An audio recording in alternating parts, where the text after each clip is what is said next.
Lundi 26 octobre 2015, vous êtes sur la télévision Labari, mesdames, messieurs. Bonsoir et bienvenue à tous. Le gouvernement nigérien et américain, plus que jamais déterminé à éradiquer le terrorisme. Les États-Unis d'Amérique ont mis à la disposition du gouvernement du Niger environ 50 millions de francs CFA dans le cadre du projet d'appui à la consolidation de la paix et la stabilité dans le nord de la région de Tillabéri. Un geste qui vient renforcer ainsi les relations entre les deux pays. Le point sur cette convention avec Sidikou Ousmane et Halidou Bourema. La présente signature de convention est une contribution du gouvernement américain à l'éradication du terrorisme au Niger. Elle consacre le lancement des activités du projet d'appui à la consolidation de la paix et la stabilité dans la zone nord de la région de Tillabéri. Ce matin, nous avons signé un accord pour un don à la haute autorité pour la consolidation de la paix.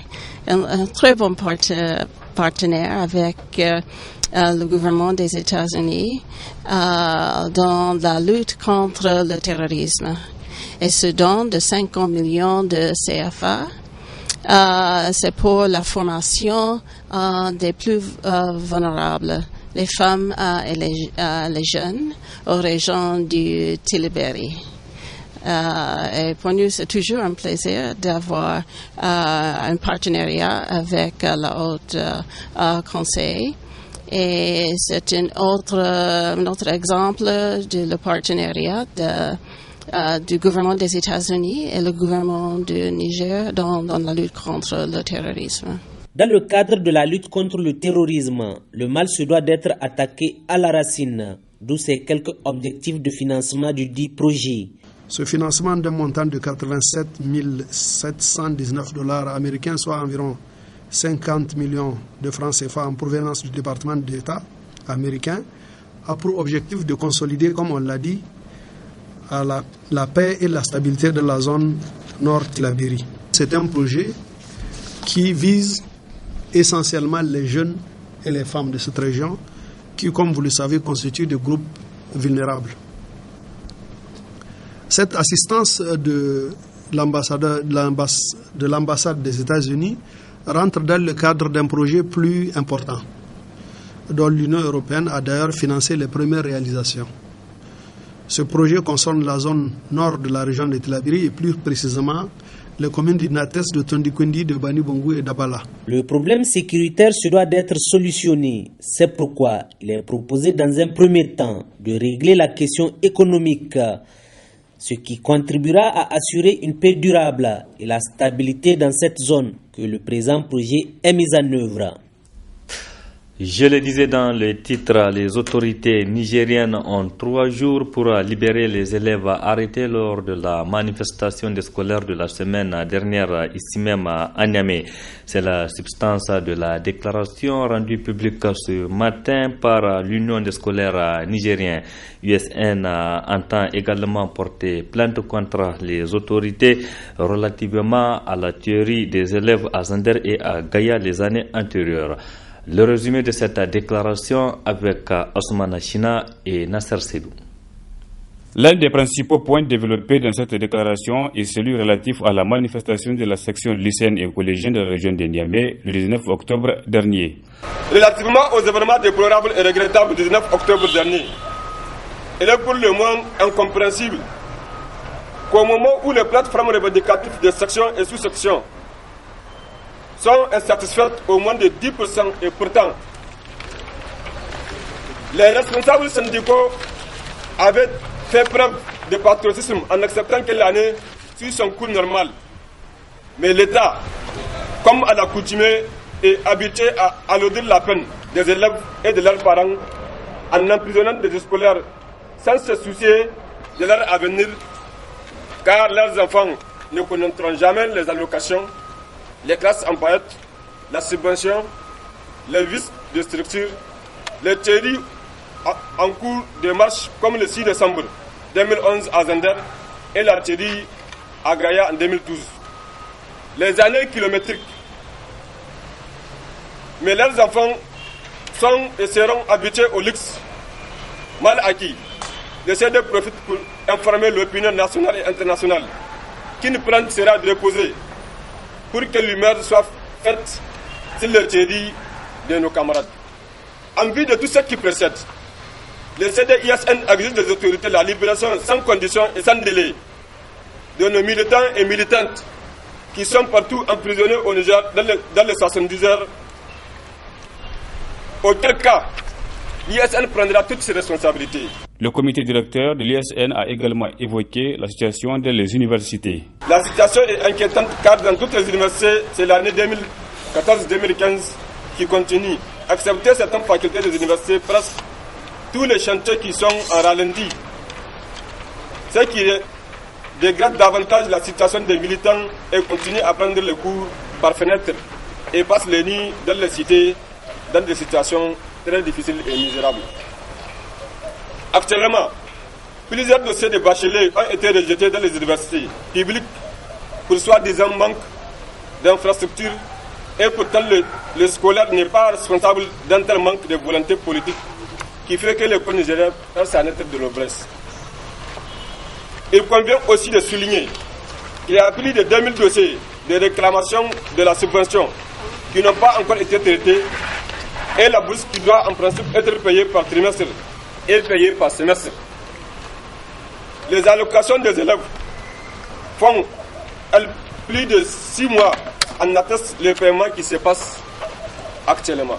Le comité directeur de l'ISN a par ailleurs présenté ses condoléances aux familles des pèlerins décédés suite aux événements survenus en Arabie Saoudite, ainsi qu'à celles éplorées par les événements de Boko Haram, entre autres.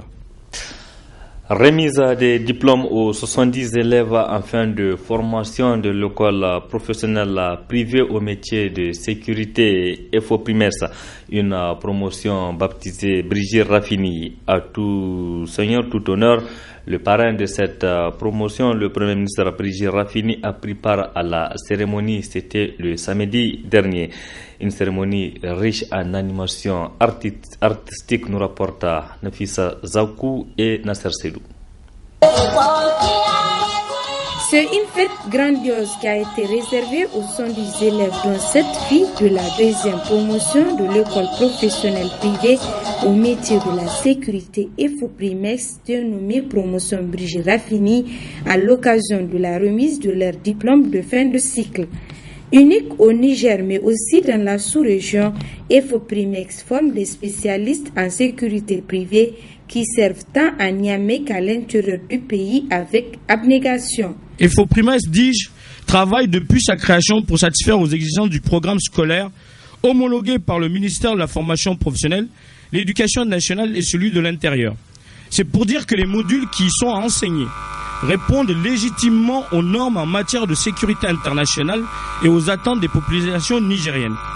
De sa création à ce jour, l'école a maintes fois été sollicitée dans la sous-région pour partager ses expertises. Cette année, un accent particulier sera mis sur la formation pratique pour étoffer les différents volets en matière de sécurité afin de répondre valablement aux aspirations des partenaires à tous les niveaux, à savoir institutions, ONG et associations. En outre, conscient que la sécurité n'a pas de prix, les autorités publiques nous ont gracieusement octroyé un terrain qui reste encore à viabiliser vu la modicité de nos moyens.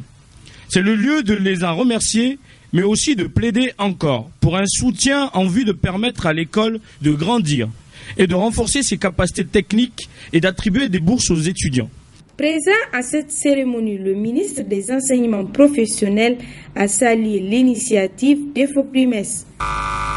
L'initiative de l'FOPRIMES, qui fait de l'insertion des jeunes dans le domaine sécuritaire son credo, s'inscrit dans la droite ligne du programme de renaissance de son Excellence M. Issouf Mahamadou, président de la République, chef de l'État. Car, pour qu'il y ait stabilité et développement, il faut que la jeunesse soit à l'abri du besoin quotidien et de l'insécurité. La sortie de cette promotion mérite d'être soutenue, car le fondateur du campus, capitaine Hassan Diallo, poursuit des objectifs nobles qui visent à sauver des vies et à restaurer les conditions de vie à travers l'accès à une sécurité pour tous. Après plusieurs démonstrations, notamment sur les modules dispensés à l'EFOPRIMES et la remise des diplômes à la promotion Brigitte Raffini, le Premier ministre s'est exprimé en ces termes. Je suis honoré, très honoré de cette distinction, en même temps de cette mission dont on vient de me charger, parce que porter une promotion, ce n'est pas juste la forme, donner le nom et puis ça s'arrête là. Donc c'est vraiment une mission. Pour moi, je ressens ça comme étant une mission d'accompagnement. Chers jeunes gens, jeunes filles, je vous félicite donc d'abord d'avoir choisi ce métier. D'avoir choisi ce métier qui est un métier d'utilité publique. Je vous salue, je vous remercie, je vous félicite aussi pour les résultats que vous venez d'obtenir. Et je salue en même temps le fondateur de cette école, les encadreurs, les enseignants. Depuis sa création en 2012, EFOPRIMES a mis sur le marché une centaine d'agents formés en métier de la sécurité. À l'EFOPRIMES, votre sécurité, notre souci. Les travaux de la session ordinaire du Conseil supérieur de la communication CSC du mois d'octobre ont débuté ce lundi. 6 points sont inscrits à l'ordre du jour de cette session, dont le rapport du groupe de travail chargé de la répartition du fonds d'aide à la presse au titre de l'année 2014. C'est le vice-président de l'institution qui a présidé la cérémonie d'ouverture. Le point avec Nafissa Adamou et Ibrahim Abdou. Sur les 6 points inscrits à l'ordre du jour de la session ordinaire du mois d'octobre 2015 du Conseil supérieur de la communication, le vice-président du dit Conseil s'est longuement appesanti sur le point 3 portant examen et adoption du rapport du groupe de travail chargé de la répartition du fonds d'aide à la presse de l'année 2014 et le point 4 portant examen et adoption du projet de délibération déterminant les modalités d'organisation des audiences publiques. À propos du point 3, il vous souviendra que le Conseil supérieur de la communication a installé officiellement le 14 octobre dernier un groupe de travail et lui a confié la mission de répartir le fonds d'aide à la presse 2014 sur la base des dossiers de demande soumises par les organes de presse. Durant 10 jours, le groupe de travail s'est penché sur les différents dossiers conformément à ses attributions, fixer les barèmes suivant les critères définis dans la délibération du Conseil supérieur de la communication du 4 juin 2014, déterminant les conditions d'éligibilité au fonds d'aide à la presse et les modalités de son attribution.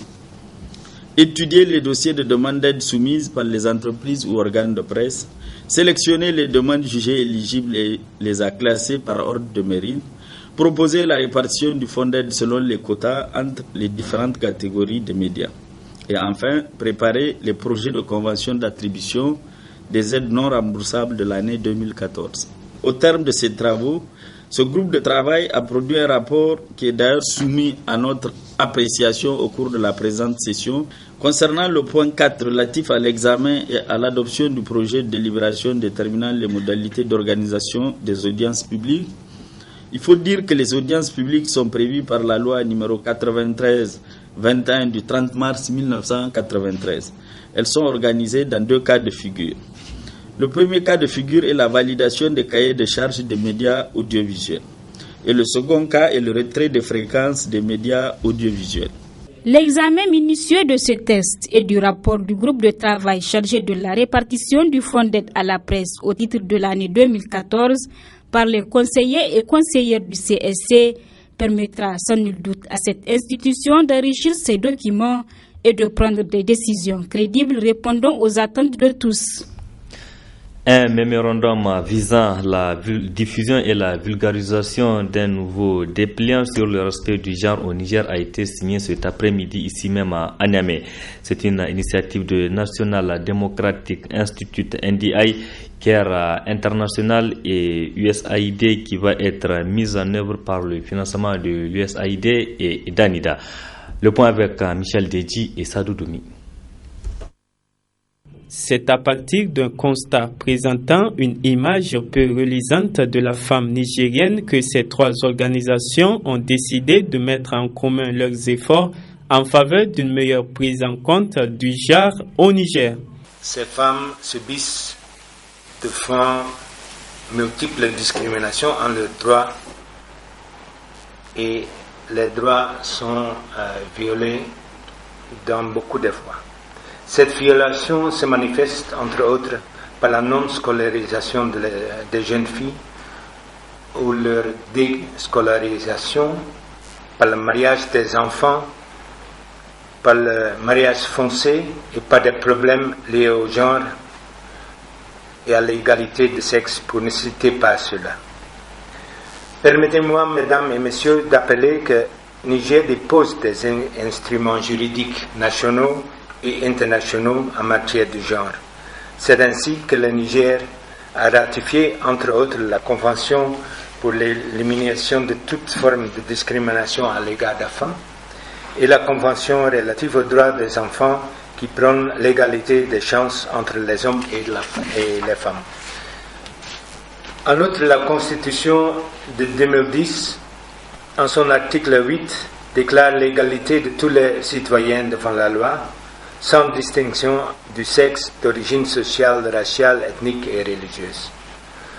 Cependant, la mise en application de ces dispositions réglementaires reste assez faible et des efforts restent encore à faire pour faire des questions de genre une réalité au Niger. C'est donc face à cette situation que NDI, Swiss Aid et CARE International ont décidé de conjuguer leurs efforts pour une meilleure mise en œuvre de ce nouveau projet ayant pour objectif global la diffusion de messages sur des thématiques relatives au mariage des enfants, la scolarisation de la jeune fille, la planification familiale et l'accès des femmes au foncier. CARE International vise à créer un monde de justice sociale, un monde de tolérance, un monde où les peuples peuvent vivre dans la sécurité, dans la dignité. Et lorsqu'on fait ce qu'on vient de faire, travailler ensemble pour faire avancer l'agenda du genre, ça fait partie de notre mandat. Et je suis très fier de pouvoir le faire. Et j'ai été très heureux de voir les députés et d'autres partenaires, parce qu'en réalité, pour apporter ces changements, les organisations comme les nôtres vont contribuer à des choses. Mais les organisations, les entités au niveau national doivent faire aussi leur part pour que nous puissions avoir l'amélioration qu'il faut dans la qualité de vie des populations. Si nous prenons le cas de Swiss Aid, dans l'ensemble des zones d'intervention de Swiss Aid, que ce soit au niveau des communes, que ce soit au niveau des organisations communautaires de base, nous avons mis en place des points focaux genre.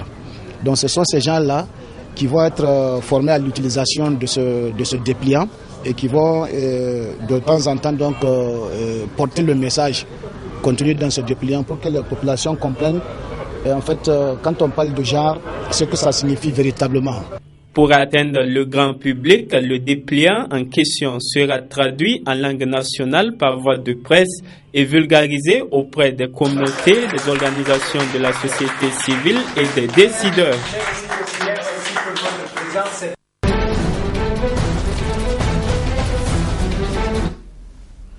Actualité sur le continent à présent. Près de 60%, c'est l'estimation du taux de participation à l'élection présidentielle hier dimanche en Côte d'Ivoire. Un scrutin qui s'est déroulé globalement dans le calme.